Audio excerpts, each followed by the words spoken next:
Hello दोस्तों, देखिए जैसा कि आपने देखा होगा कि आपके बैंक में जो अकाउंट होता है उसके आपको जो बैंक के द्वारा एक बुक दी जाती है जिसमें आपकी डिपॉजिट और क्रेडिट की एंट्री कराते हुए यानी पैसे निकालने और जमा करने की एंट्री कराते हो। आपके पास जो एक किताब होती है बैंक की बुक, तो उस पर आपने देखा होगा वहाँ पर लिखा हुआ होता है IFSC कोड। ठीक है दोस्तों, कहीं ना कहीं आपको जरूर इसकी आवश्यकता पड़ती होगी।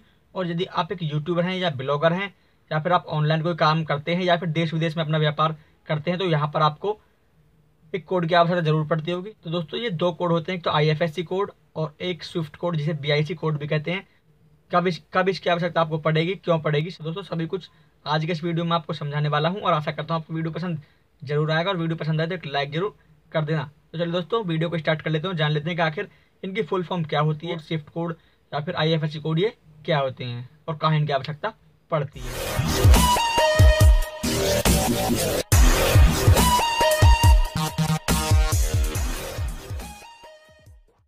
तो चलिए दोस्तों दोनों कोडों के बारे में बात कर लेते हैं, IFSC कोड और स्विफ्ट कोड। तो सबसे पहले दोस्तों मैं आपको बता दूं कि इन दोनों ही कोड की आवश्यकता आपको अपने अकाउंट में ट्रांजैक्शन यानी जो पैसे रिसीव करने के लिए या फिर किसी को भेजने के लिए आवश्यकता इनकी पड़ती है। तो सबसे पहले मैं आपको बता देता हूँ कि IFSC कोड क्या है, उसकी फुल फॉर्म क्या होती है और कौन सी ट्रांजैक्शन में इसकी आवश्यकता पड़ती है IFSC कोड की। तो दोस्तों देखिए यहाँ पर मैं आपको बता दूँ कि कोई भी किसी भी बैंक की ब्रांच हमारे इंडिया के अंदर है, वो किसी छोटे गांव में है, कस्बे में है या फिर शहर में है, तो सभी का दोस्तों एक अलग ही यूनिक कोड होता है जो कि IFSC कोड होता है। सभी ब्रांच का दोस्तों होता है, चाहे ब्रांच छोटी है चाहे बड़ी है, किसी शहर में है, गांव में है या फिर कस्बे में है, सभी कोड का IFSC सभी ब्रांच का IFSC कोड जरूर होता है। दोस्तों IFSC की फुल फॉर्म मैं आपको बता दूं, इंडियन फाइनेंशियल सिस्टम कोड।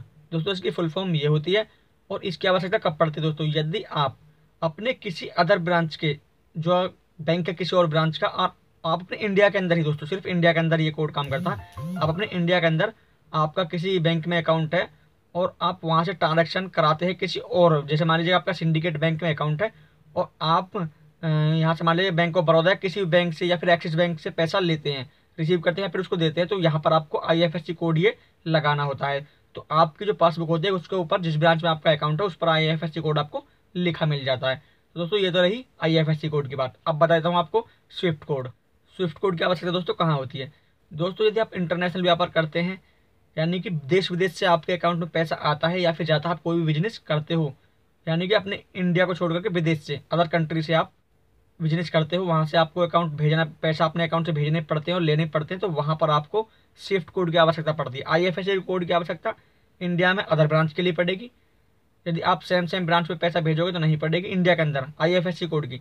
और यदि आप पंजाब नेशनल सिंडिकेट में भेजोगे तो आपको IFSC लगाना पड़ेगा जो कि आपकी पासबुक पर लिखा मिल जाएगा।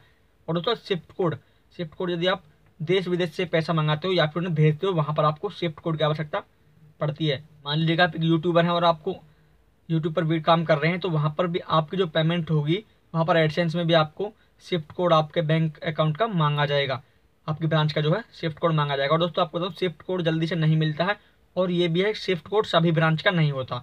ठीक है, तो मान लीजिएगा आपकी कोई ब्रांच और किसी गांव में है या फिर छोटे कस्बे वगैरह में आपकी ब्रांचेज में आपका अकाउंट है और उसका स्विफ्ट कोड आपको नहीं मिलेगा, ना ही उसका होता है। तो दोस्तों इसका क्या कारण है कि वो जो आपकी छोटी ब्रांच है वो आसपास के क्षेत्र में उसी की बड़ी ब्रांच भी जरूर होगी, तो वो लिंक रहती है बड़ी ब्रांच से।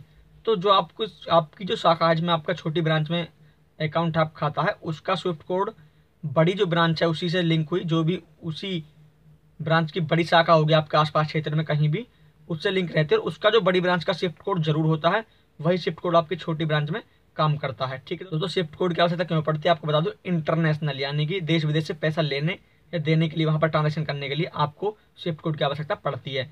और ये आपको कैसे मिलता है और इसकी फुल फॉर्म क्या है, मैं आपको स्विफ्ट कोड की फुल फॉर्म आपको बता देता हूँ। स्विफ्ट कोड की फुल फॉर्म ये होती है society for worldwide interbank financial telecommunication. ठीक है दोस्तों, ये इसकी फुल फॉर्म होती है और इसकी आवश्यकता आपको दोस्तों वहीं जब भी पड़ेगी जब देश विदेश से ट्रांजेक्शन करते हैं, US से या फिर अमेरिका कहीं से, मतलब इंडिया में अपना पैसा लेन देन करते हैं, ट्रांजेक्शन रिसीव करते हैं या फिर वहाँ पे सेंड करते हैं, तो आपको स्विफ्ट कोड की आवश्यकता पड़ती है। दोस्तों यदि आप एक यूट्यूबर हैं तो आपको गूगल एडसेंस में भी अपना स्विफ्ट कोड देना पड़ेगा, यहाँ पर नहीं दिया है तो देना पड़ेगा, वरना आपने दे दिया होगा। ठीक है दोस्तों, अब बता दूँ आपको कैसे मिलता है। तो देखिए यदि आप एक की छोटी ब्रांच है, आपको वहाँ से स्विफ्ट कोड नहीं मिल रहा है, तो आपको क्या करना है, जो भी आपकी ब्रांच है, मान लीजिएगा आपके सिंडिकेट बैंक है, तो आपको क्या करना है, आपकी ब्रांच का स्विफ्ट कोड नहीं है, आप ब्रांच में जाएंगे, मैनेजर से मिलेंगे, तो आपको स्विफ्ट कोड वहाँ से वो उन्हें नहीं पता है, तो आप आपके आसपास के क्षेत्र में जो भी बड़ी ब्रांच होगी सिंडिकेट की वहाँ पर जाएंगे, वहाँ के आप मैनेजर से मिलेंगे, उनसे बोलेंगे, अपना बताएंगे, वो आपसे पूछेंगे क्यों आपको चाहिए, तो अपना रीजन बता देना है और स्विफ्ट कोड आप वहाँ से मांगेंगे।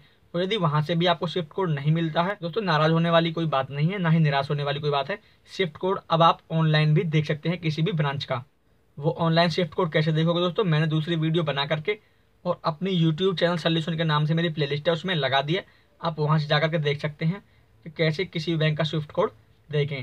दोस्तों उसको आप देख लीजिएगा और वहाँ से आप देख सकते हैं कि बैंक का स्विफ्ट कोड कैसे देखा जाता है। करता हूँ दोस्तों अब आपको समझ में आ गया होगा IFSC कोड और स्विफ्ट कोड क्या होते हैं, क्या आवश्यकता इनकी पड़ती है। दोस्तों मिलते हैं इसी के लिए कोई नई वीडियो के साथ, तब तक के लिए टाटा बाय बाय, जय हिंद।